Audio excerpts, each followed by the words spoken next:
This is a Sports Catastrophe production.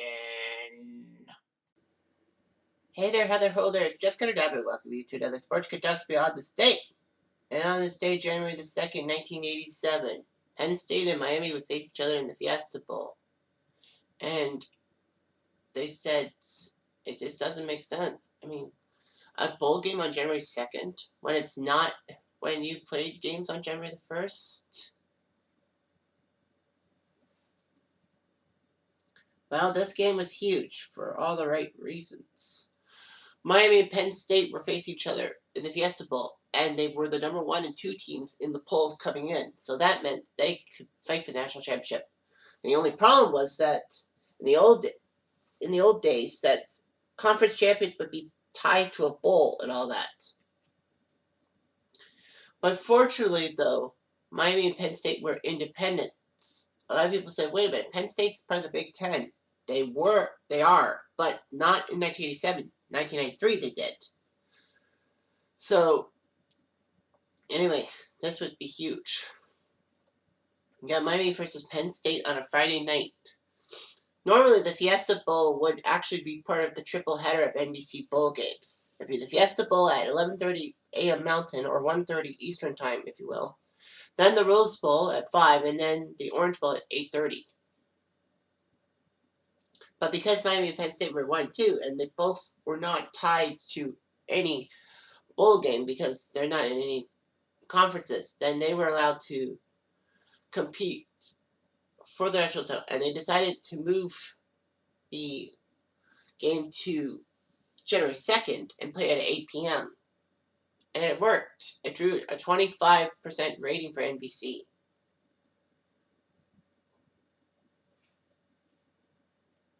So anyway, Fiesta Bowl in the 1970s were just a late December bowl game just to give Arizona some credence in college football. But since 1982, they decided to play it on New Year's Day, which was weird. It actually had matches between highly ranked conference runners-up or major independents.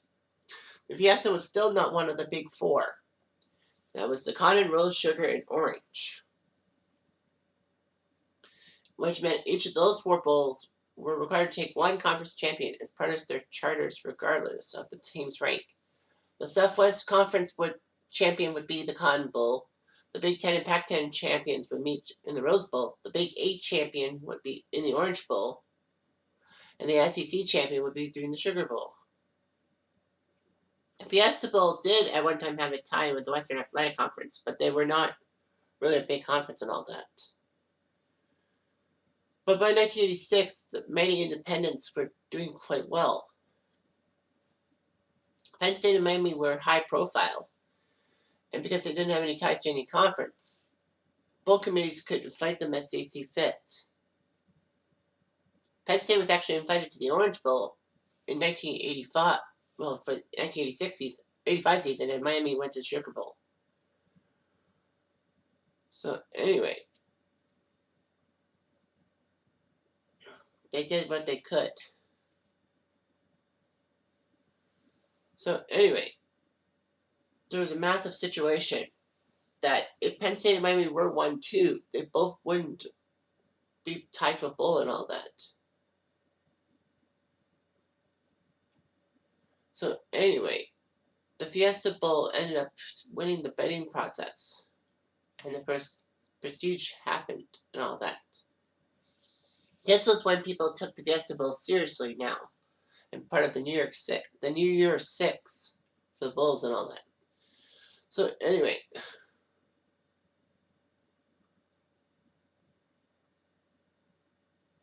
it all worked out.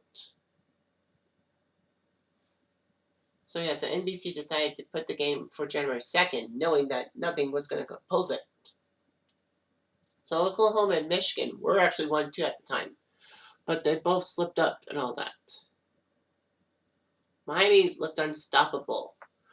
They outscored their opponents 420 to 136 in their year. They were the number 1 champs. Well, Miami was number 1 after taking down Oklahoma in September at home at the Orange Bowl. They also beat South Carolina and Florida Texas Tech, Northern Illinois, West Virginia, Cincy, Florida State, Pitt, Tulsa, and East Carolina, setting themselves up to probably be ordained as national champions. Where have you heard this before? Well, you know where you've heard it before. Yesterday's Sports Catastrophe talked about the 93 Sugar Bowl. Miami being undefeated and all that. Anyway, Penn State beat Temple, Boston College, East Carolina, Rutgers, Cincy, Syracuse, Bama, West Virginia, Maryland, Notre Dame, and Pitt to get this far. So it looked good. Miami had Finney Testaverde at quarterback who won the Heisman. They had some great defense with Jerome Brown, Dan Cilio, and Brady Blades, Michael Irvin at wide receiver, and Alonzo Highsmith, the fullback, who would become the third pick in the 87 NFL draft. Penn State looked rather beatable. They had three close calls against teams that were at 500 or worse. But Penn State knew they were the underdogs, and they had a stifling defense. They had All-Americans at linebacker Shane Conlon, defensive tackle Tim Johnson, running back DJ Dozer, and offensive tackle Chris Conlon. So as Arizona State won, they clinched the Pac-10/Rose Bowl berth and all that. With Michigan losing late in the year, Miami Penn State was 1-2. So anyway, weren't sure what happened. But the Fiesta Bowl was where it was. This was the 21st time that one would face two in college football, and only the 7th time in a bowl game. Up to that point, of course, it's 1987. So anyway, a lot of people said it was good versus evil because Penn State were the good guys, Miami were the evil side. Miami had military-style fatigues to play into the warfare element of the contest, called the Duel of the Desert. And all that. So anyway, NBC wanted things to happen. NBC got the game, and instead of Dick Enberg and Merlin Olsen, the main NBC color college football guys to call the national title game, they decided to keep Charlie Jones and Bob Greasy in as the commentators. Anyway, it was just amazing and all that.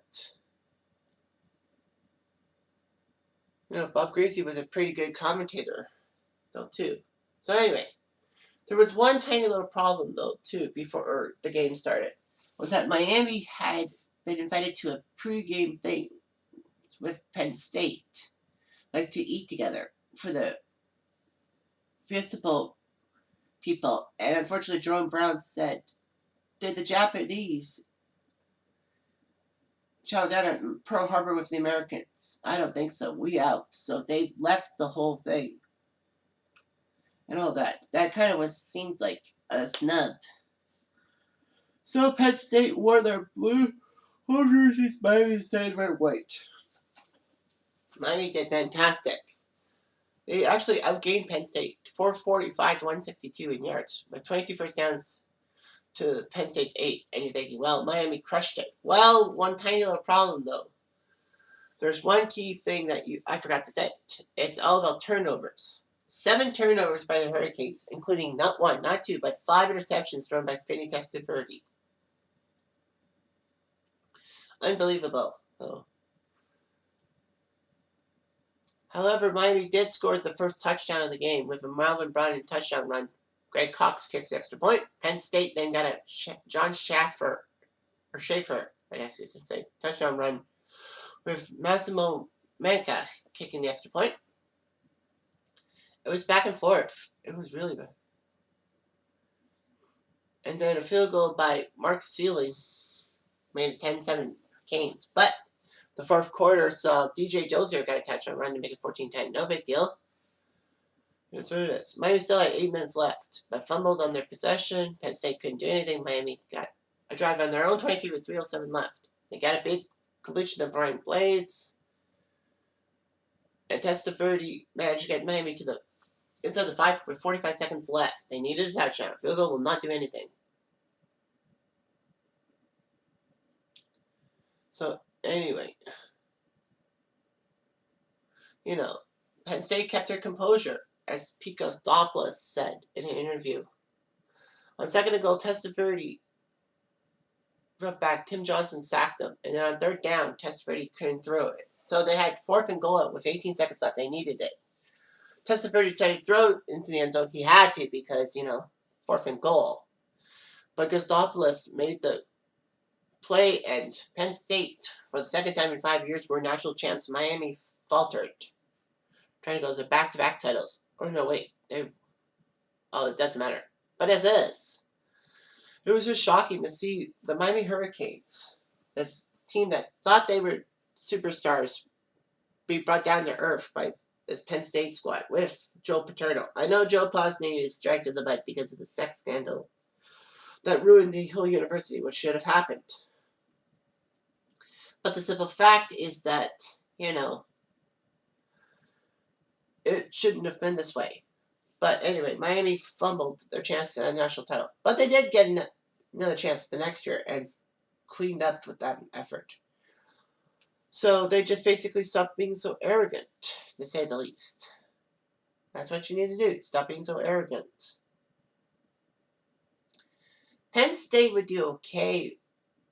Like, they almost had a national title in 94. They had to share it with Nebraska because both teams stayed undefeated, but both teams were pinned to a bowl. Well, Penn State went to the Rose Bowl. Nebraska was obligated to the Orange Bowl.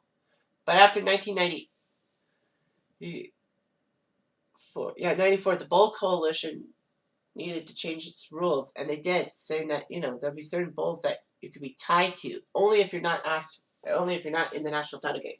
And that's when the BCS did the 1 versus 2 to make sure that happened. But there were some hiccups along the way. But still, Penn State's national title cannot be taken away from them, despite Joe Paterno's legacy, because this was 1987, way before things happened. Anyway, I'm Joe Diamond. I do.